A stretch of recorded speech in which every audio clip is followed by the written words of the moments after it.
Nombres de Dios, clase 6, audio 3. El segundo nombre de Dios que vamos a ver hoy, para finalizar, tiene una sola aparición y es el Elohe Israel. Su significado es Dios, el Dios de Israel.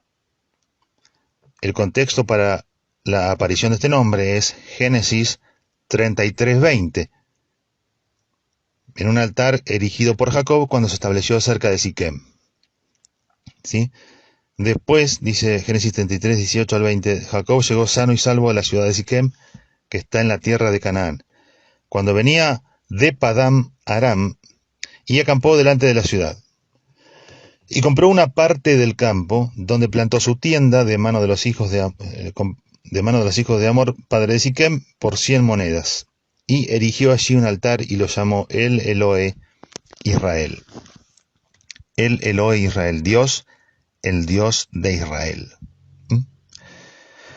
Jacob había jurado al principio de este peregrinaje que si el Señor lo guardaba, entonces él sería su Dios. Génesis 28, estamos hablando bastante tiempo antes, ya que esto del altar y el Elohe Israel es Génesis 33. Cuando él hizo este juramento o esta especie de pacto con Dios o voto, lo hizo en Génesis 28, 20 y 21. Cumplió ese voto.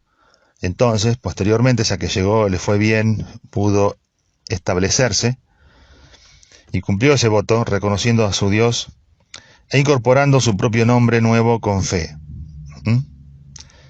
Ahora vamos a explayarnos un poco más sobre eso.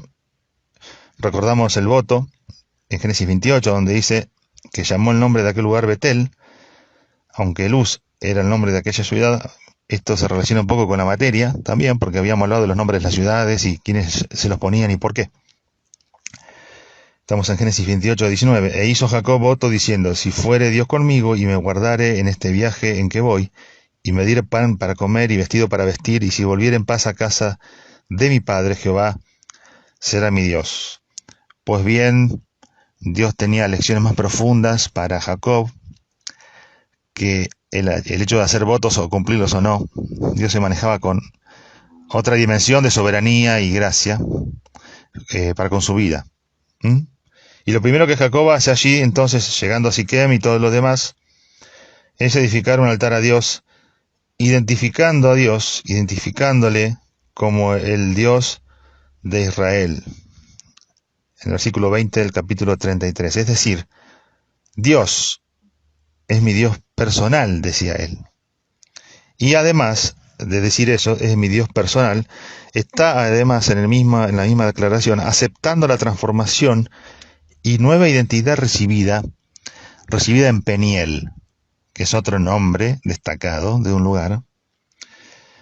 Así que Dios seguía adelante su propósito y su pacto con Abraham y ya con Israel, en este caso, y empieza a residir Jacob en la tierra prometida esperando el cumplimiento de las promesas de Dios. Bueno, faltaba mucho acontecimiento por ocurrir todavía en la historia. Pero vemos acá una identificación de Jacob con su Dios personal y con su nuevo nombre y con lo que Dios tenía para él.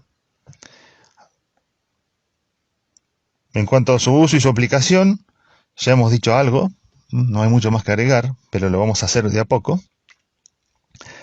Cuando vemos que Jacob llega sobre cómo esto de la llegada a Siquem, cómo es esto de llegar a Canaán y a establecerse en Siquem, él había reiniciado ese viaje y llega a un lugar apropiado para sus ganados sobre el río Jaboc y construye así casas, cabañas temporales, llamándolo Sucot. Este lugar está a 8 kilómetros antes de la desembocadura del Jaboc en el Jordán. Es el lugar geográfico. No olvidemos que eran ellos peregrinos, pero finalmente llega en paz a Canaán, cumpliéndose así la promesa de Dios en Betel que habíamos mencionado. Él emprende el viaje encomendándose a Dios, haciendo un voto, y el lugar que elige para vivir en Canaán es Siquem, una ciudad habitada por los cananeos y ubicada a unos 60 kilómetros al norte de Jerusalén, entre los montes Ebal y Gerizim, lugares muy reconocidos en la historia o posteriormente en la historia de Israel y en los libros históricos también. A esta misma zona de Siquem, recordemos, Abraham llegó por primera vez al dejar Aram, recibiendo aquí la indicación de la tierra que iba a heredar. Esto está en Génesis 12, si vamos atrás en la historia. Así que tenía un valor histórico y familiar, si querés, el hecho de estar en el mismo lugar que Abraham, varios años antes, había recibido ya de parte de Dios la indicación de dejar su tierra, su parentela, y Dios empezaba a revelar su pacto para con él. Jacob entonces compra un campo, pasa algo particular acá. Jacob compra un campo cerca de esta ciudad, y este campo, juntamente con la cueva de Macpela, son las dos únicas propiedades adquiridas por los patriarcas que peregrinaban. Y José será declarado el heredero de estas propiedades. Génesis 48, 22. Podemos decir que esta fue una especie de inversión. Aunque Jacob se movió de Siquem posteriormente, mientras estuvo allí hizo varias inversiones interesantes. Esto de el campo donde se instaló su tienda, que se lo compraron los hijos de Amor. Esta fue la segunda propiedad, como dijimos antes, en Canaán, comprada por uno de los patriarcas. Con motivos diferentes, por supuesto, a lo de su abuelo. Jacob necesitaba espacio para el crecimiento y el desarrollo de su familia. Por eso compra ese campo. Y los hijos de Amor, evidentemente, constituían una de las tribus más fuertes en la región.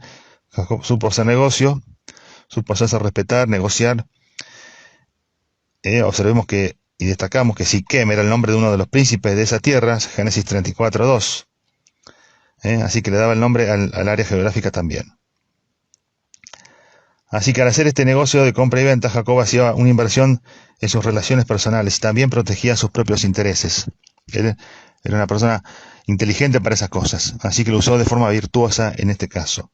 Pero también es una inversión espiritual, porque levantó allí, y con esto terminamos, él hizo una inversión espiritual porque levantó allí un altar y llamó su nombre El Elohe Israel. Bien, acá no lo vemos a Jacob siendo forzado por Dios o exhortado ni amonestado como en ocasiones anteriores, o recibiendo alguna especie de sueño para ser advertido, para que inducirlo al temor de Dios y crecer y dar pasos de fe, quebrantarse espiritualmente.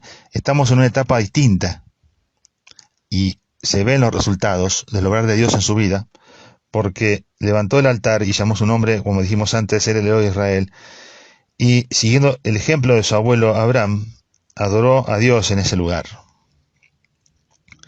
Él adoró a Dios en un lugar donde se practicaba el politeísmo, donde había promiscuidad, donde el contexto era pagano, y pese a él estar haciendo negocios con ellos y estar vinculado desde ese punto de vista, no dejó de identificarse con su Dios personal, porque es el Elohe Israel, y con su nombre nuevo, el nombre que Dios le había dado. Él ya empieza, acá vemos la primera vez que él mismo dice su propio nombre, y se da por entendido, será por aludido de parte de Dios, que Dios tiene algo para mí. Dios tiene algo para mí, aunque en este lugar no haya un horizonte que me muestre todos los detalles ni todas las respuestas. Y quizás nosotros hoy nos encontramos en el lugar donde no tenemos todas las ventajas, no tenemos todas las respuestas, y las puertas no están abiertas en su totalidad, y con estos ojos no podemos ver todo lo que Dios está haciendo. Bueno, Jacob edificó un altar. Nosotros debemos buscar a Dios. Edificar ese altar de Dios es tu Dios personal, es mi Dios personal. Invocar el nombre de Dios, identificarnos con ese Dios personal nuestro. Es un testimonio eso a la fuerza y la capacidad de Dios. Hay que hacerlo hoy, donde estamos, no importa el contexto. El Dios de Israel, Jacob lo sabía, era totalmente distinto a todos los dioses falsos, y era el único Dios. Y dejamos a Jacob acá usando su propio nuevo nombre, Israel, por primera vez, y lo conecta con el nombre de Dios. Ganó terreno en la intimidad con Dios, en el buscar a Dios, en el adorar a Dios. Y eso le dio lucidez para hacer buenos negocios, para tomar decisiones correctas y empezar a encaminar su vida. Que eso sea de consuelo, de aliento, de incentivo para nosotros, para ordenar nuestras vidas, para dejar atrás las etapas del desorden, de la confusión, de la rebeldía, y ver un horizonte nuevo, un nuevo nombre, un nuevo altar y un Dios personal.